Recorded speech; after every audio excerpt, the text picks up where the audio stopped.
All right, welcome everybody. This is the Remix Austin Meetup, the almost spooky edition. I should have gone out for Halloween, but I feel like we're still very far away from that.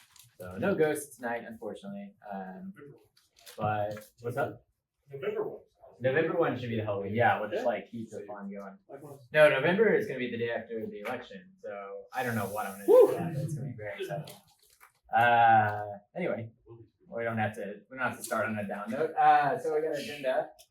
Tonight we got Paine talking about a plea for Fetcher resets. He's going to be talking about issue he's had with Remix and something he kind of wishes maybe existed, as I understand it. So I'm excited for that discussion and conversation and whatnot. And then Jeff is going to be talking about remix stacks, remixing your own remix stack, how you can kind of build your own stack and your own set of opinions and all that kind of stuff into a remix stack. So that's pretty much what we got going tonight. I don't think I really have anything else. I don't have anything in the way of announcements quite yet. I thought I would, but I didn't tonight. So yeah, Paine, if you're ready, we'll transition to you. Jeff for Paine. Sweet. Hi, I'm Paine. I've been doing Remix for about like the last year and a half, 2 years. I was doing Shopify Hydrogen, which is like built on Remix now on MP2. If you haven't seen it, I would check it out. I have it pulled up here if you want to take a look. Go to their GitHub, make a template of a store, check it out. It's pretty cool. Uses like their GraphQL APIs. It's like a lot of really good examples for stuff that you can look at too. But yeah, made a couple stores with that, and then also, side projects. And now I'm working at Dun & Bradstreet as a full stack engineer, and we're using Remix in production. So yeah, but yeah, I just wanted to come here and talk about Remix fetchers and just like some issues that I've been running into with them, and maybe like highlight a space for dev experience improvements, or just call out like issues and show how people have been solving them in the community. But yeah, so I'll just get right into it. So I guess like show of hands, like how many have you used like Remix, and how like comfortable are you with Remix? Like really comfortable, or all right? I'm new to Remix. Who's new to Remix? Okay, cool. So I'll try to like kind of include some of the basics. So hopefully not boring. But yeah, so use fetcher. I guess like the best way to explain it is like you would want to use this when you're making a API request on the client on demand, and not in your loader. So like, your loader is getting data, and then, you're grabbing that in your use loader on your render. But use fetcher is kind of more like something that you're triggering with JavaScript, or maybe it's a form that you don't want to trigger a full redirect. So yeah, it's really good for that behavior. Maybe like an example is maybe like a type ahead where you're doing like continuous requests as soon as they like add more characters or something like that. Yeah, so there's two ways you can use it: fetcher submit and fetcher.form. So fetcher.form is kind of like the traditional like HTML form on a page. It's almost like one-to-one, where you could probably swap them with very little effort or changing. But fetcher submit is you're actually providing like a JSON body or some form object, and some options like your action and the method and all that stuff. I'll show some examples. But yeah, and then you're using fetcher.state and fetcher.data for the responses and the loading states. So anytime you want to render off of those, you're using those variables. But yeah, and then another thing I wanted to include here is like it's released like once your component unmounts. So we'll see some more of that later. But yeah, so here's like a really simple fetcher.form example. Yeah, it just looks like a normal HTML form. You have your action method, and you have like name fields, and those are submitted with your button when the form submit happens. So yeah, it's pretty standard. Yeah, and then there's the other like use cases, like maybe you want to do something with JavaScript or kind of control a different pattern. maybe it's kind of like a hidden form or something that's not like visible. Yeah, you can actually use the fetcher.submit and submit, a payload and kind of pass them the same configuration, just object formatted.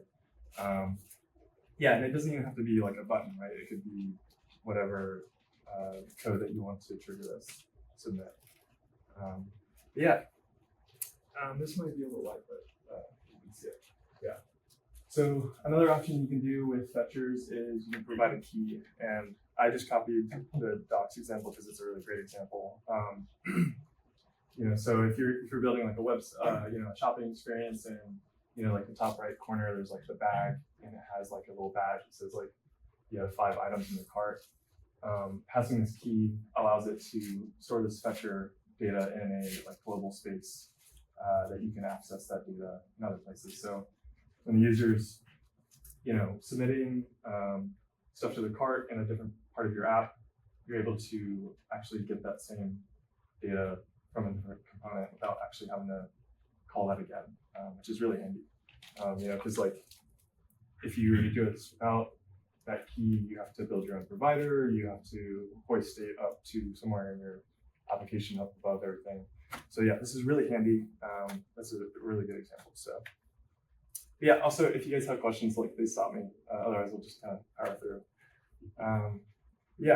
So kind of some snags that you can run into with fetchers.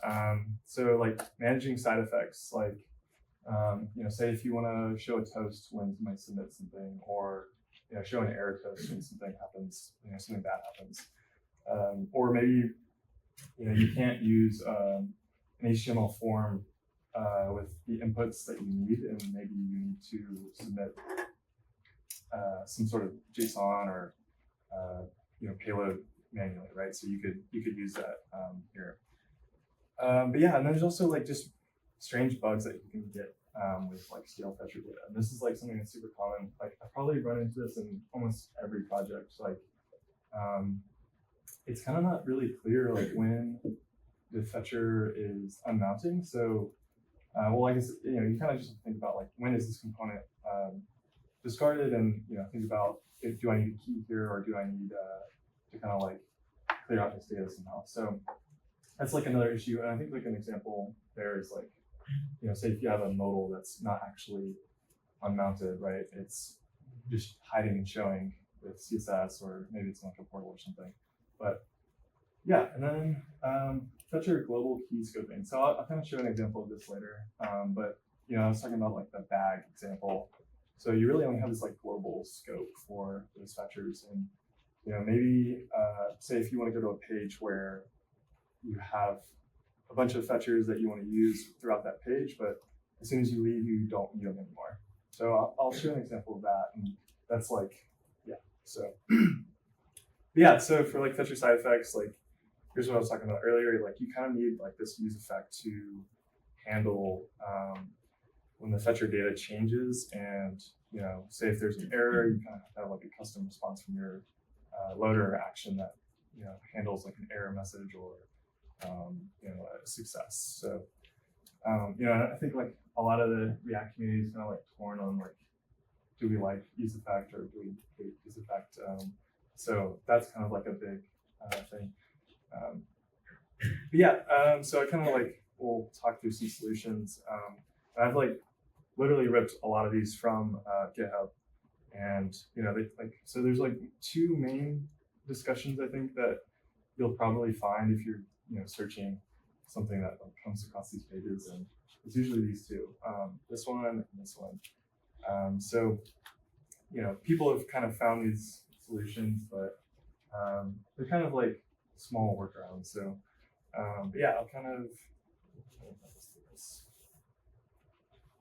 so I guess like 4 maybe good solutions. I won't really talk about reload document because that's like the last resort. Like you don't really want to reload the whole page. But restructuring components, like I was mentioning before, like say you have a modal but it doesn't really actually disappear or unmount. Like think about, you could probably build an internal component that you're actually unmounting to control that use fetcher. but there's side effects with that too, like you could have animation issues with sizing and stuff like that. So it is kind of like a little difficult. But a reset route, this is like somebody brought this one up. Let me actually continue the next one.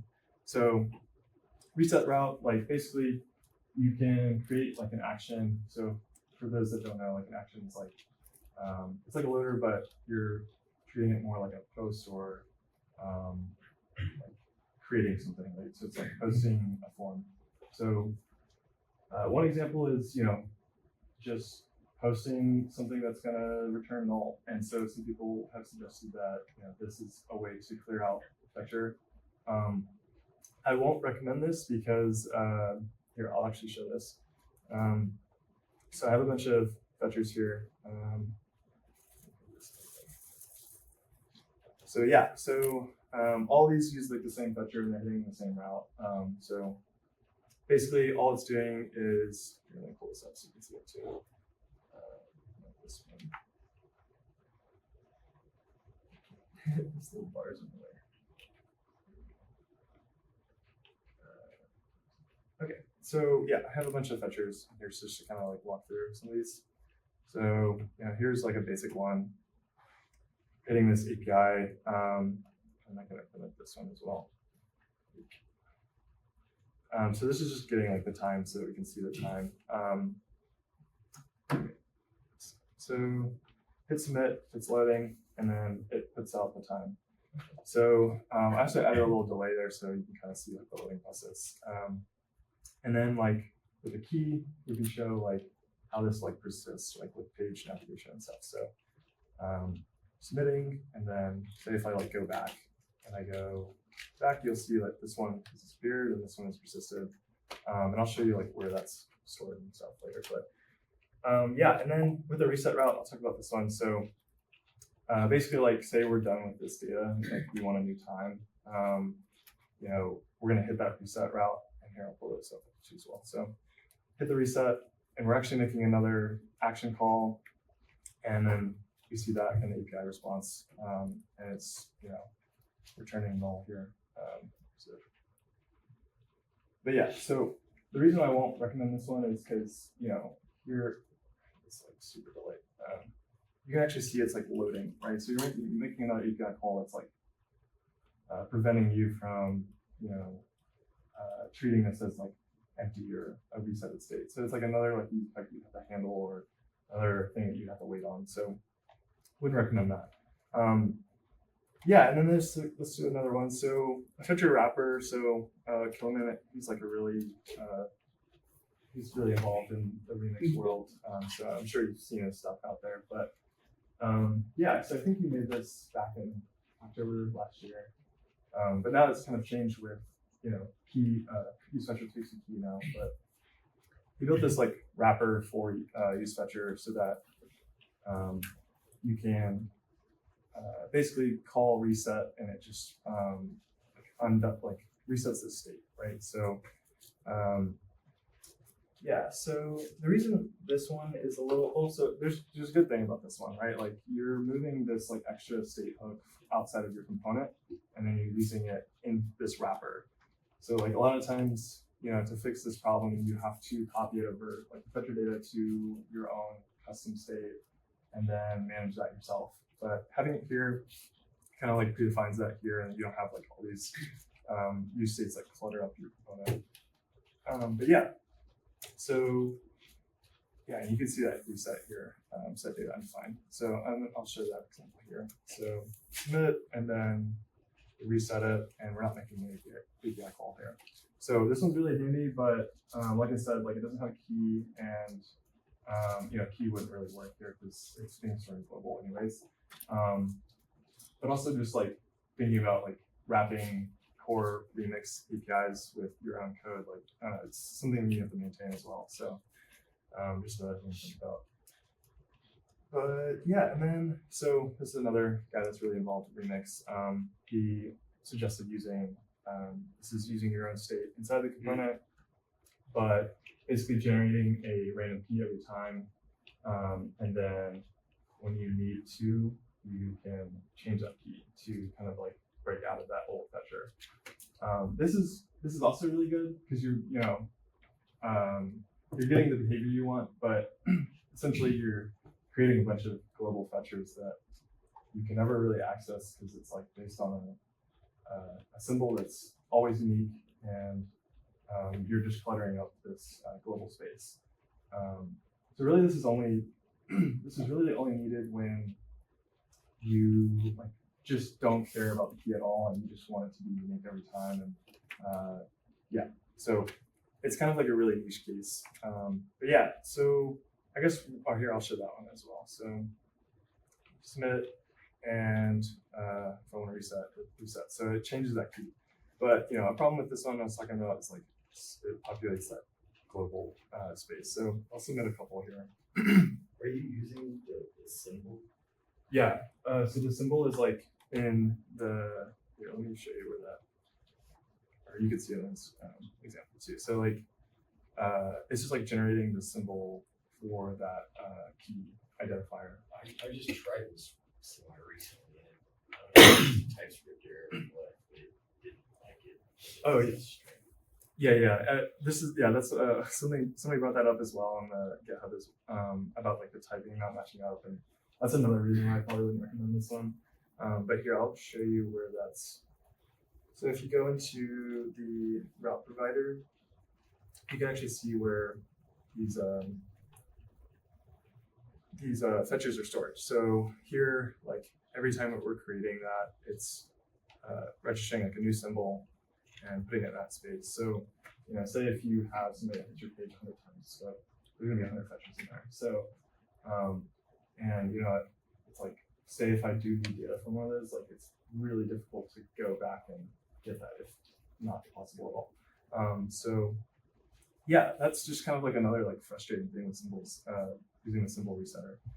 So I had a use case like 2 weeks ago where I'm like, I need like a known key and a reset, or maybe I need like another global scope, right? So I was talking about earlier, like, say you have a page where you want to subscribe to that fetcher, you want to see like that shopping cart count, but once you leave that page, you don't really care about it anymore. So there's not really like a great like solution out of the box for this. You kind of have to like build your own keys for it. So kind of show like an example that kind of mimics my work example that I can't show. But so I made this like really simple like trip manager. Like it's basically like it'll give you like a estimated budget for your trip. So you can create trips and then say like I'm gonna spend 3 nights in Tokyo and there's gonna be 2 people, and it like calculates this for you with all your like costs. So the thing I want to call out here is like we have so I guess I know like one of the problems that like Remix is trying to solve is like with fetchers they want to keep like your data in sync with like the server, and so that I think a lot of the problems they're trying to solve work out keyed around that. And this is an example where maybe your client is like making changes that you don't really want to save yet. So like here, like say if I want to like play around with this, like I want to spend 4 nights in Tokyo and I want to like calculate that before I save it, right? Just see what those costs are, and like I don't know, that's a little expensive. Maybe like I don't want to do like 2 nights there and maybe like 3 nights here, and calculate that. So here we have like this fetcher data that's coming in from a calculate API request, and we're storing it locally. Like we're not storing it in database, but so like as soon as I leave this page, right, go back, like so this is the bug code, the bug version. That's going to be like reset. So so let me refresh this real quick. So to kind of like juggle this like local state and this like server state, it's kind of like a tricky situation, right? So also like here, the reason why I run into this problem is because I want to like disable like all this UI down here when the user is submitting something with one of these fetchers. So so if you notice, like I changed these and I hit calculate, all this UI is disabled. So the way that I was handling that is I'm subscribing to that same fetcher with the same key. Let me pull it up. So you can ignore the ID for it now. I'll make that change to fix the issue. But basically, like I have a save fetcher, calculate fetcher, and a reset fetcher. So the save fetcher and calculate fetcher, like I have a hook where, let's see, where is it?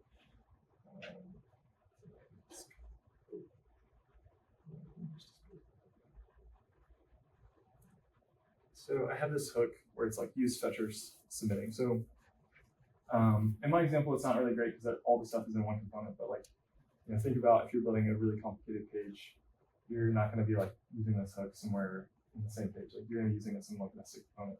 So I'm like using this to basically show that, hey, somebody's making requests, let's like disable all the UI. So like on all of my UI elements, I'm basically checking if there's something that's submitting and I disable it. So I have to use that key, that same key to look that up and retrieve that status. So basically like the way that I had to go about it to fix this is like, I needed a unique ID, but I needed it to be known. So I need to put it in a provider somewhere, or in this case, I put it in the loader. Where is this? So where is it? So okay, so right now I'm just passing like a blank empty string here, but here I'm going to create like a unique ID so that I can pass to my fetcher, and then from that data I can reuse that in my other components. So it sounds really crazy, but this is like some of the hoops I have to jump through to get this to work. So now like we have this random ID, it's generated, and I can use it when I set up my fetcher, make those requests. And also in my hook, I'm using the same one. Let's see, where is it submitting? Yeah, so I'm passing that same ID here to match those fetcher names. Right here, let me save this. Go back. So yeah, and now, so whenever I make this change, calculate, and okay, so I have like 320 here. And like say if I made another trip, say go to Portugal maybe, and then now so you can see that these fetchers have loaded in with blank states. So before I should have showed that, but it would have these pre-existing stale loaders come in because I'm looking up the same keys and they already have data. So but now, so here to kind of like go off of this issue, right? So if I go into the provider and I go back and see, where is this? You can see, that calculate fetcher is here. And then, say if I like had a stop, I don't know, Porto, is that right? I don't know. Tierra, I don't know how to spell it. But yeah, so like if I add some stuff here and then, hit calculate, you can see once it finishes, it'll add another fetcher here with this new ID. And then also when I save, it'll do the same. So again, that problem. It's like we have this global fetcher space that's just getting like overrun with these IDs that we have to manage. So it's not ideal, but it's the solution that I came across. So, but yeah, I just like kind of want to call out these like dev experience issues and maybe see if anyone else had solutions or things that they've seen similarly. But yeah, you may have any questions? Yeah. Sorry. Okay, no, go for it. You raised your hand. I was gonna say, is there another framework or another library for querying that you think does a better job at this that like people in our next community could potentially learn from? Yeah, that's a good question. I've only like really relied on like the tools that Remix provides for this, just because like getting the loader states and all of that, like that's super handy, and most of the time you're actually calling your own endpoints. So haven't really done like other some other APIs to call. So I haven't really seen that, but like I know Astro, I haven't really used Astro that much, but I know they return like a promise. So that maybe it could be like a different experience, right? Like instead of actually like doing a use effect to wait for something and trigger off of the dependency, you're just getting a promise, right? And it's kind of similar. I don't know. There's with loaders, right? You can do like the deferred, right? And you defer that value. So maybe there's something that we could do similarly, where you're waiting for that value there, but I don't know. It's a good question. Is there a way, like, if you're going on a trip, right, you usually go with like a few friends. Is there a way that you can like have like specific items that split into like with the group of people where you can just add one person to like, okay, I'm splitting the hotel with a friend of mine. And the car with like 4 other people. Yeah, so this is just like a really simple example. Like, so the main thing I wanted to call out here is like this piece of UI is very like there's a lot of form elements, there's a lot of UI elements that should be interactable and disabled or loading.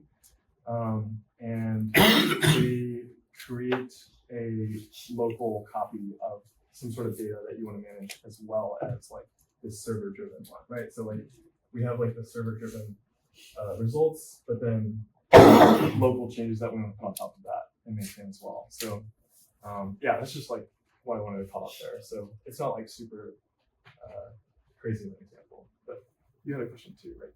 Well, I think they could learn from Paine stack, React, query. I don't know if you've ever worked with it, but it's very nice. Like if you're doing like just React router stuff, I used it a lot. Just a single page app. There's like a use mutation. Oh yeah. And that has a reset on it. Okay. Yeah. I think I was gonna ask. So once it goes in the data that's keyed, it never comes out, as far as you know. As far as I know, yeah. So I was gonna make like an example that just like fires like a million off and just so you can see it, but that's my understanding is until you like hard refresh the page, it's gonna be there. So yeah, it's like not ideal, right? But managing that key there, that's like the only thing I've been able to figure out. So Do you or Brooks maybe know why there's so much resistance to adding a reset? yeah, I don't know. Like I've like read all the comments on these like issues, and it does feel like there's kind of like maybe not. There's like a preference of not doing it this way. So I'm curious. I think it's because of that. Like they don't want your loader data to get out of sync through like client stuff. But I think this is an example where you do want that, right? Like, and like I try to make this where like calculate is like maybe it's an expensive server function that you don't want running all the time, and like in my business case, like it is, right? Like we have like a giant data set that we're querying, and every time we hit it, it costs money. So like we don't want to be hitting it and reloading the page every time. So yeah. Maybe just naming it dangerously reset. Yeah, exactly, yeah. But yeah, that's all I had. One, is there like an easy path or large obstacle to doing optimistic UI updates? Oh yeah, so I mean, I could still do optimistic here. Like accessing the fetcher, was it like the form data or something from the fetcher? I guess like the problem is, so for my example, like I didn't show it here, but basically this like local state I have in like a higher up provider, and the fetcher doesn't, it's like at a different level. And so, yeah, so maybe it might be just a little trickier to kind of like juggle that form data versus like this like provider context value that I'm using for everything. So I guess if you had to kind of write it yourself, you could just listen for the error on that fetcher, have saved a copy of the data you submitted, and then roll it back. yeah, Trigger some action. I mean it's nice when all that is abstracted for you, but yeah. I just wasn't sure if there's anything that was that made optimistic UI any more difficult or easier. Yeah, that's a good one. Yeah, I'm not sure. But I will say like this bug, like, or like running into like stale fetchers is like something that can like stand out to you if you've seen it before. But like in this case, when you have like a local state and like a server state, it can be really confusing. Like I was working on this bug like 2 weeks ago and I was like, what is going on? Like I thought it was something that was calculating incorrectly. But really, it's something that was old that was trickling back in. So just hopefully like calling out a scenario where we can rethink or maybe think of a solution to kind of like improve that dev experience. But yeah. All right. Well, that's it, Shaw. Thanks, Paine, for that talk on Fetcher Reset. Yeah, it definitely is something that the team is aware of. So I do appreciate you bringing up another use case. Yeah, it's a tough one. It's hard to figure out all those scenarios where it's like, is your data in sync or not? Like, did you reset, but you still have a pending request that's going to come in with more data, and then that's going to reset your reset. And so it's a complicated question, so we just want to make sure we do it right, but definitely not something we're trying to actively ignore. So sorry that there's not been good discussion on that discussion, but hopefully we'll have a solution pretty soon. And so yeah, next we have Jeff talking about remixing your own remix stack. So I wanted to talk a little bit about remix templates and remix stacks. The reason for this is that at last month's meetup, we actually had this discussion. So I think there was a little bit of a talk towards the end of the meetup, and people wanted to know, hey, what's the full stack remix framework, or what's the full stack JavaScript framework? And I think there was a really good discussion after the talks about a number of different JavaScript frameworks that have been out there that have been sort of described as the next full stack JavaScript framework. One of the ones that came up was like Redwood.js, and there's a couple for Next and so forth. But I wanted to talk about some of the stuff that's available for Remix, just because when we had this discussion, there wasn't a lot of talk about it, and I was personally kind of curious. So my name is Jeff Linwood, and this is my first time talking to the Remix meetup. It's kind of fun. I enjoy Remix, but at this point, I have just started my first, it's going to be a real project type of thing in Remix. So, that was kind of fun. I got a chance to work with Remix last year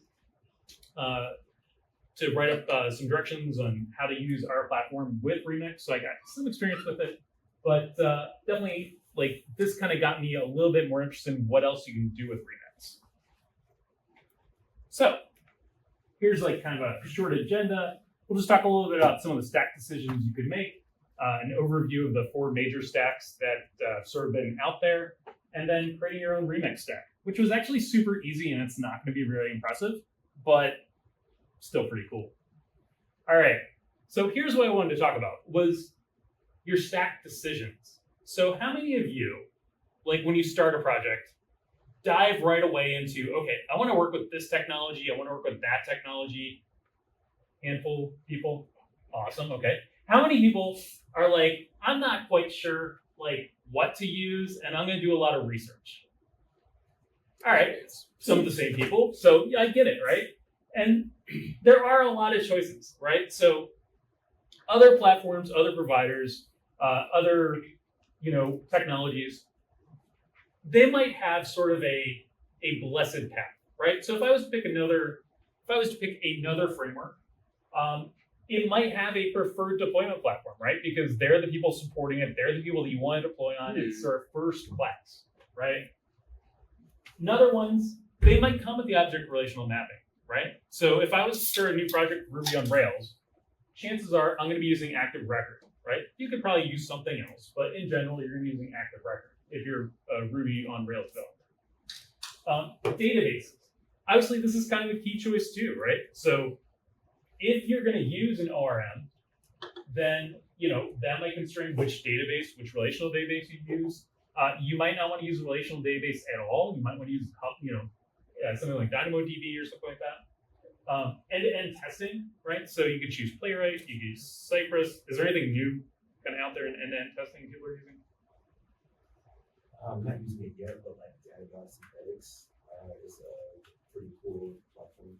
So I don't know anything about that. What does that do? Do you know? A little bit about it. It's at my company we use Datadog just kind of monitor, maintain our SLOs and stuff like that. And so right. With Datadog Synthetics, it sort of lets you You install like a Chrome extension, run through the actual suite that you want to run through. You can set up the clicks, all that stuff, and then it just runs on a schedule for you through Datadog system, and you can set up flows with it so that if the test happens to fail while something is deployed to production, it'll let you know. And so I think it's a little bit of an easier way where it's like a no-code solution to end-to-end testing. Oh, sounds pretty cool. So thank you. Yeah, and so that might be something used in conjunction with something else. That might be something you want to use, but there are a lot of different choices out there. Authentication is a whole nother thing. There's providers, there are paid things, that are open source. Keeping up on that, kind of tough to do. Plenty of choices out there, right? So you might want to use something that avoids analysis paralysis, right? So you might not want to make all those decisions yourself. You might want to start with someone else's decisions, right? You can do that with Remix. If you choose, so if there's this whole idea of templates and stacks out there. Now, almost everybody probably starting a Remix application is going to use a template, right? Because if you go to like the getting started, you start with the basic Remix, you're going to use some sort of template, and it's going to generate a very simple project for you. But you can actually generate from any kind of template. So anybody else's repo that's a Remix project, that can essentially be a template. And you can actually generate your project based on theirs. So if you were to go down this path, there are a couple to look at, and I'll kind of talk through them. The first that I want to talk about are the 3 official stacks. So these are the 3 that are actually on the Remix Run website. Has anyone here used the Indie stack? Handful of people. Anyone here use BlueStack? Okay, and then how about Grunge? That's the AWS one. Okay. Honestly, that's what I would expect to see, is that like the indie one is a little bit more approachable. And I'll kind of talk about those real quick. Let me just pop up the GitHub. So for those of you that don't know what I'm talking about, Remix itself, in the Remix organization on GitHub, has a couple of different projects. And one of these is the Indie stack. My mouse is being strange.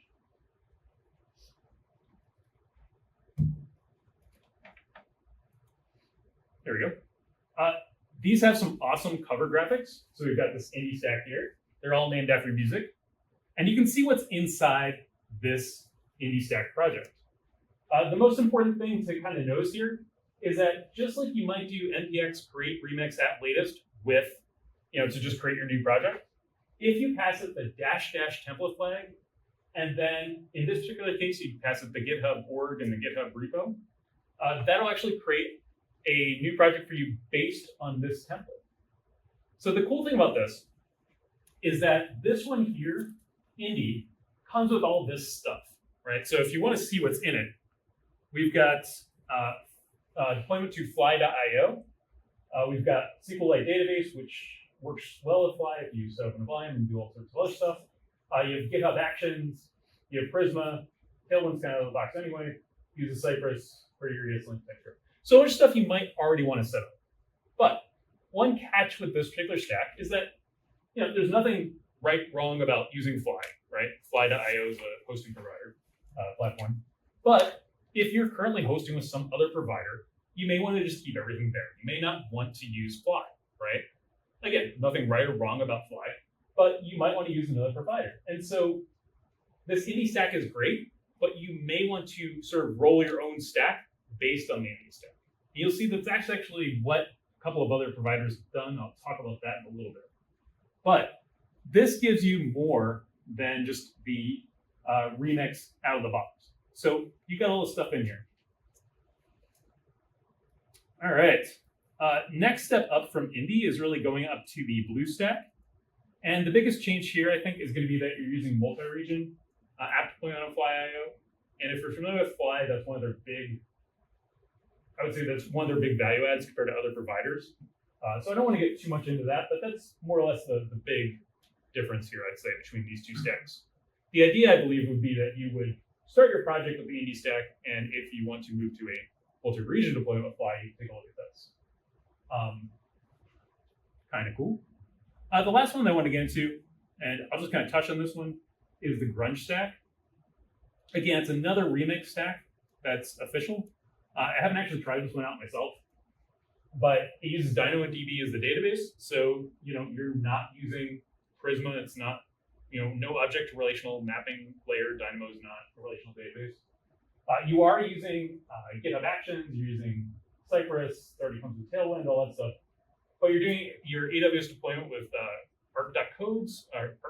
I'm not familiar with that tool, but it's a way to deploy your application onto, I believe, Lambdas using AWS. So again, a very different deployment perspective.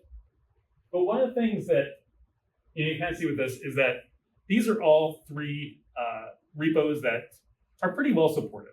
You can look at the updates. This one's got its last update from 2 weeks ago. I think BlueStack is a lot more recent, like 2 hours ago. And then IndyStack, I think, is also like 2 hours ago. So, these are actively maintained. And one of the things I would kind of point out to you is that if you're going to build on top of one of these stacks or templates, choose one that's actively maintained so you don't have to do all the catch-up, all the technical debt, right? If you were to start your project on this one, it's up to date to today. So huge plus.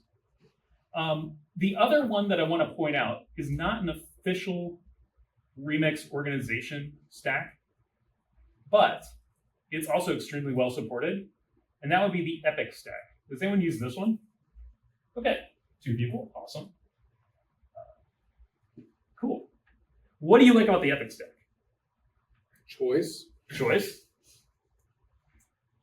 I mean, just got like a lot of stuff built in. Yeah.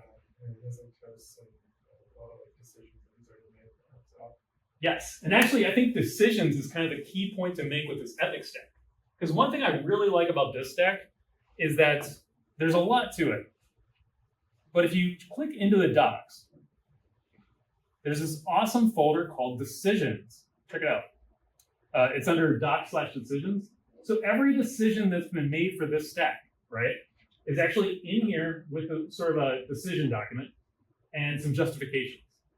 So if you were curious about whatever it is, I'll just pick this one because it doesn't really, okay, so components, and we're using a headless UI library, whatever. So this would be sort of the thought, the rationale behind this, because really you're kind of picking up on someone else's code here, and this is really useful. You can figure out, okay, I like or I don't like whatever they chose to use here, but at least you know why they chose it, and you can probably also figure out how to back it out or replace it with what your decision is. So I really like this about this repo in terms of building from it.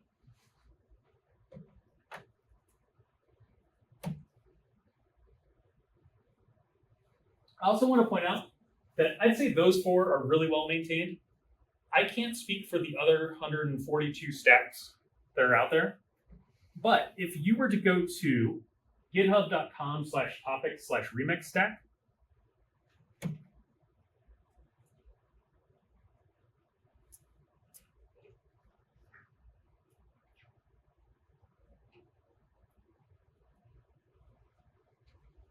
this is going to be a list of all the Remix stacks or templates that are on GitHub that are tagged with the remix-stack topic. And so this is really useful too. You can find other ones out there. You're not tied to just the 3 official ones, perhaps Epic, of course, being out there. But you can kind of see that these are out here. Oh, look, there's one. Maybe we'll come back to that. But yeah, so you can kind of see that there are other ones out here with different components. So, I sorted these by updated just because it's kind of useful to see. You can also just use the default, which is like by stars. Anyone use any stacks or templates that kind of aren't one of those 4 we've already talked about, that are maybe a little bit more community or something like that? It's a progressive one that one at least started as a stack. Oh, Maybe cool. a little bit more than that now, but it's pretty well Do made. you know what the name of that one is? Remix PWA. So I can find that easily. Found that one helpful to learn, not use the actual stack, but it's cool to look at the code base and be like, how are they doing this? I don't know if I can find that one easily through this, but yeah. anyway, there's a bunch out there that you can choose from if you were kind of interested in this.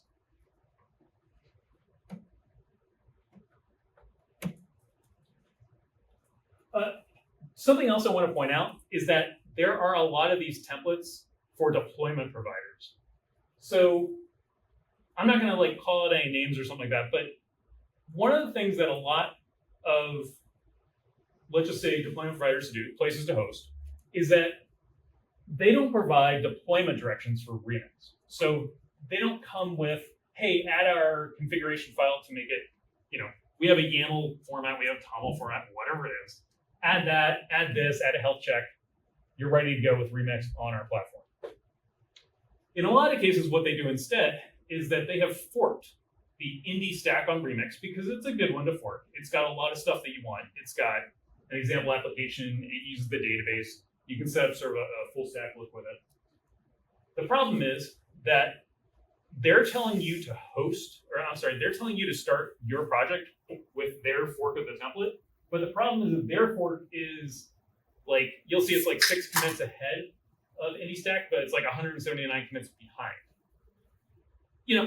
But I'll just say that the reason for that, having been in the world of maintaining open source example applications for providers, is that it's really hard to do to keep up with everything. So, I'm not picking on any one company in particular. In Africa, it's definitely more than one.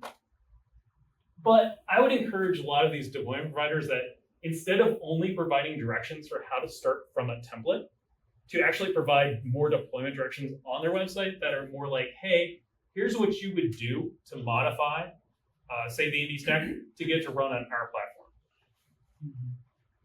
So I would just kind of encourage that. The biggest reason I'd say with that is that also, like, let's just say I want to move servers. So I start on provider A, I want to move to provider B.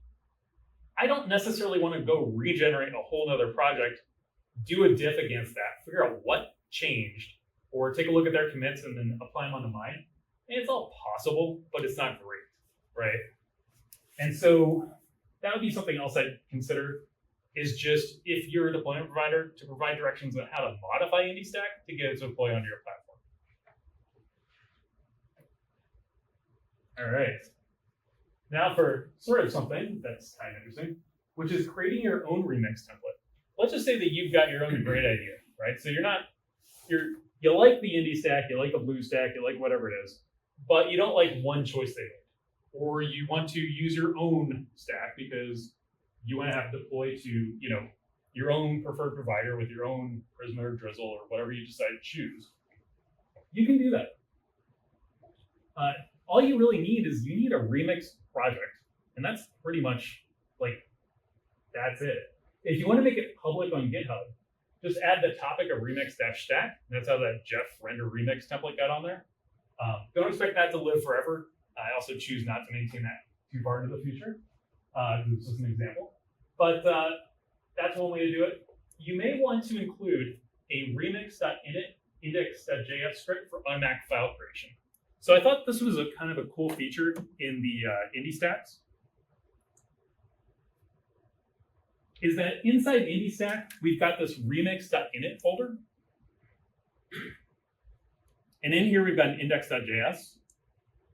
And what this does is it creates, in particular for this one, it's going to create a whole bunch of configuration files that are specific to this application, to this install rather. And so the nice thing about that is rather than ship a sample project that has a whole bunch of hard-coded files that someone needs to modify, you can actually ask them questions during the init. So if you go into Epic Web and create one of those, it's going to ask you a whole bunch of questions to get your Fly IO set up, which I thought was kind of nice. Not being a Fly IO user before setting up Indie recently, I actually ran this slight problem, which was their primary region needs to be set, and didn't actually ask me that with the IndieStack.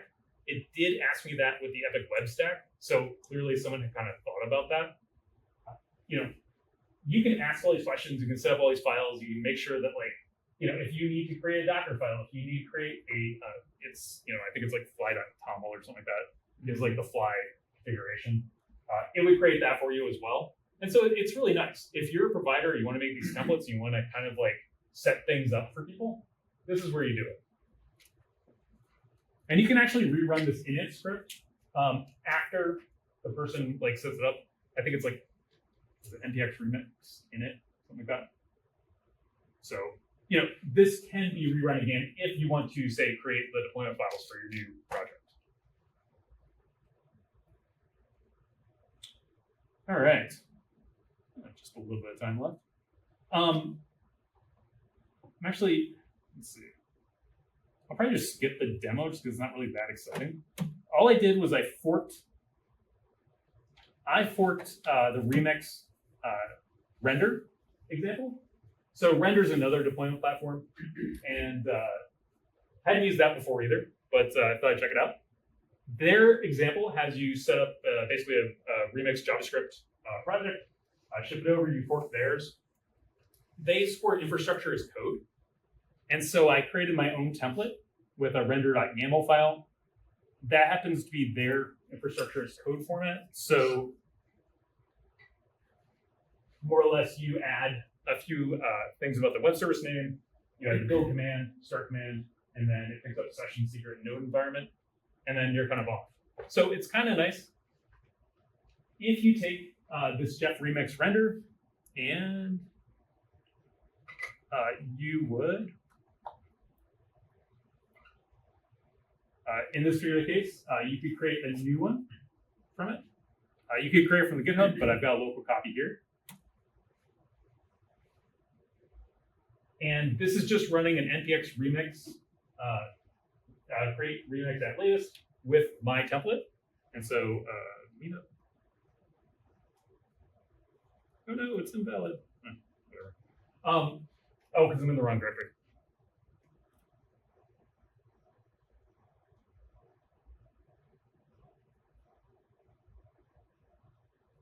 And so it actually copied over my template, and then it'll create a new GitHub repo, install dependencies with npm, etc.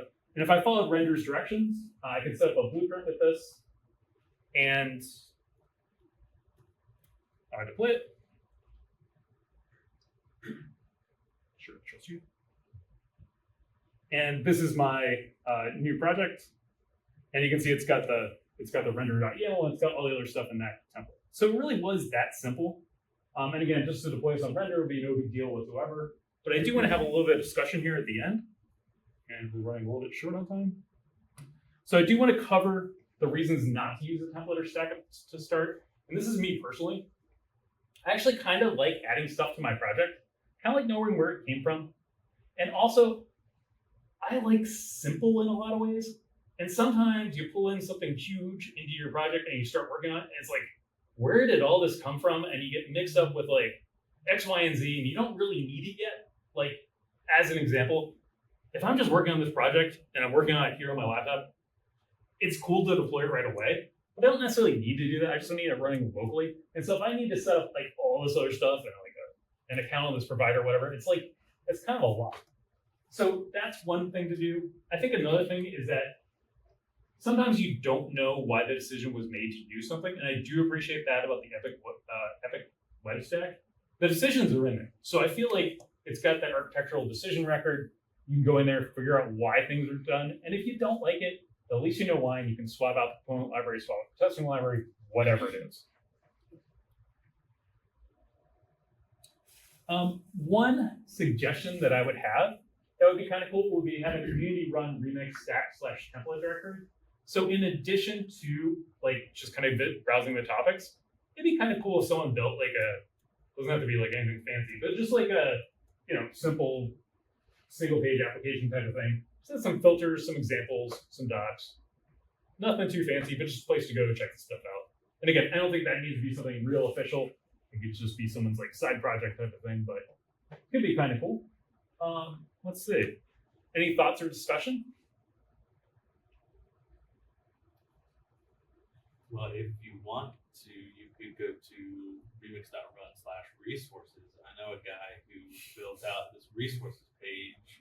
Perfect. And it's got some stacks on there. Nice. Okay. Yeah. There's actually an even better one built by the community called remix.guide. Oh, okay. Yeah. That's exactly what you're describing. Cool. I just couldn't find it. But it's very good. Yeah. Like what, that? What I built is supposed to be basically a version of this, and then priorities. Ooh, I like it. Okay. Yeah, it's very nice. Whoa. It disappeared, but that's okay. But yeah, remix.guide, I would definitely recommend that for like all things. And then the resources, yeah, remix.run So / resources also good. templates, perfect. Yeah. Cool. So you can search and you can see what people built, what other things people built. Awesome. Who maintains that? Edmund, I'm forgetting his last name. He wrote Conform, which is a form validation library. Perfect. Works at Leffler. Oh, it's got tags and everything. I like it. Yeah, it's Yeah, that's more or less what I was looking for. I just couldn't find it. no worries. It still works. I don't know if he's actively adding features to it, but it does actively like work, and you can like log into GitHub and add your own resources and stuff. So it is a fully functioning thing, but it's not like being advertised maybe all the time. So yeah. I gotcha. I know Paine mentioned Astro earlier. I've done a lot of Astro work lately, and I will say one of the things I really like about them that I think like I don't think Next is incentivized to do this, but I think like Remix is sort of being like deployment provider agnostic could and probably should do this is the adapter thing. So like when I started my Astro project, I was like fairly certain I was going to deploy on Vercel, and then I decided midway through I was not going to do that anymore and wanted to go to Netlify because Netlify had certain things that they had built around it. And this was literally as easy as a single command line command, and it swapped it, and it was like it was that easy to change the deployment. It's like not making that decision for you. You make that decision kind of, when you're ready, basically. And it's pretty hot swappable, which is really neat. Yeah, I mean, to me, that's the ideal experience for sure. Is something like that versus re-kicking off another template and kind of. Yeah, not as easy. It's not as easy to do the same thing if you like want to change ORMs or databases or whatever. Like there is some work with that, but it's nice to have they have a bunch of adapters for Cloudflare pages and Netlify and Vercel and Node.js that all you got to do is make that one command and boom, you've downloaded your new loader or your new adapter, and you can pretty easily deploy. And when you run dev, it will tell you if one of the features you've used on the old one doesn't work anymore. Yeah. Cool. Yeah. Here's the player exactly. Astro.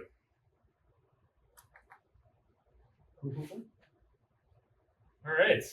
Anybody else have any questions? All right, then I'll stop sharing. All right.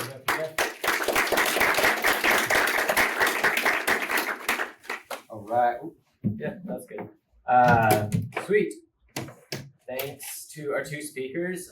Hopefully you enjoyed those talks. Definitely feel free to catch them, ask any other questions you had, or just tell them you like their talk. If this has inspired you to talk, I'm always looking for new speakers. Here's a myriad of random ideas that I came up with, because mostly I don't think any of these have been talked about at this meetup. So React Router 7 it's coming really soon. I'm pretty confident by the time we're here next time, we'll have a pre-release out. So don't tell anybody, but that should be out. And by the time I get this recording out, hopefully that's true. Otherwise, I might delay this recording. We'll see. But yeah, React Router 7 comes with a couple new features. We'll have rough documentation on all these things. So all this stuff shouldn't actually be too hard to figure out, come like X amount of days. So yeah, if you want to look into that and kind of tell this group about what's coming, the bleeding edge of stuff that's coming, those are some great ideas. But also lazy route discovery. I don't think we've ever talked about that at this meetup. Single fetch, I'm sure that's a pretty new feature. It's really going to heavily affect React Router 7. So if you're familiar with that is, or you want to do some research and tell other people, that's a great topic. View transitions, those are landing in Safari, I believe now, which is really awesome. So that's going to become even more prevalent in terms of just the web as a whole. So if you haven't messed with view transitions at all, that's a great thing to learn and teach other people about, and then teach other people how Remix has some APIs that enable view transitions, you to be able to use them, as well as this kind of project, which Erwin's actually did talk about a little bit last time, but we also have some other kind of things in that. That's a handle for a GitHub repository, so you can go with that and find more things. So this is both me just saying this is all the stuff we're working on actively, and also invitation to come up with a talk and present. Speaking of which, not that one. Our next meetup probably is November 6th. I haven't confirmed with HG. Okay, that sounds good. Yeah, so should be again day after the election, so easy to remember. So yeah, November 6th. I'll have a meetup as soon as I can. If you want to give a talk, again, just reach out to me. You can find my email or Discord pretty easily. But we also do have a form, and I check that pretty regularly, or I get emailed when you submit something, so I will see that and use that form. That's a really good way to do it, so we don't have to go back and forth and I have to be like, what's your talk title? And then you're like, oh, I want to title this. And I'm like, okay, what do you, it has all the information. You can just give it to me one shot, and then you're like almost definitely auto accepted. I think I've only rejected like 1 or 2 people because they didn't want to talk about Remix. They want to talk about something completely different. So I think one of them was like spam. It was like Web3 or something. Like this is not what we're talking about. Go to there are other meetups for that kind of stuff. And then Nothing finally, about just- AI. say again. Nothing about AI. There was one that was, or maybe that was it. It was just vague, like general AI. It wasn't like, because I've definitely seen people, not at this meetup, but other meetups, talk about Remix and AI, and that's something you can talk about. You know, you can use server-side events to like stream your data and use the OpenAI. You know, all sorts of cool stuff you can do. But if you're just like, I just want to talk, whatever. Sorry, I'm ranting way too much now. All right. We also do have a website, remixaustin.com. We have a GitHub where Seth and Mark are working on kind of a new version of this. So if you want to get plugged into that, talk to them afterwards in the front row, looking shifty. Also you can just jump in on the GitHub and check out the discussions there. And hopefully we'll be making some progress on that pretty soon here. I think that's it in terms of announcements. So thank you HEB for hosting us, and thanks everyone for coming.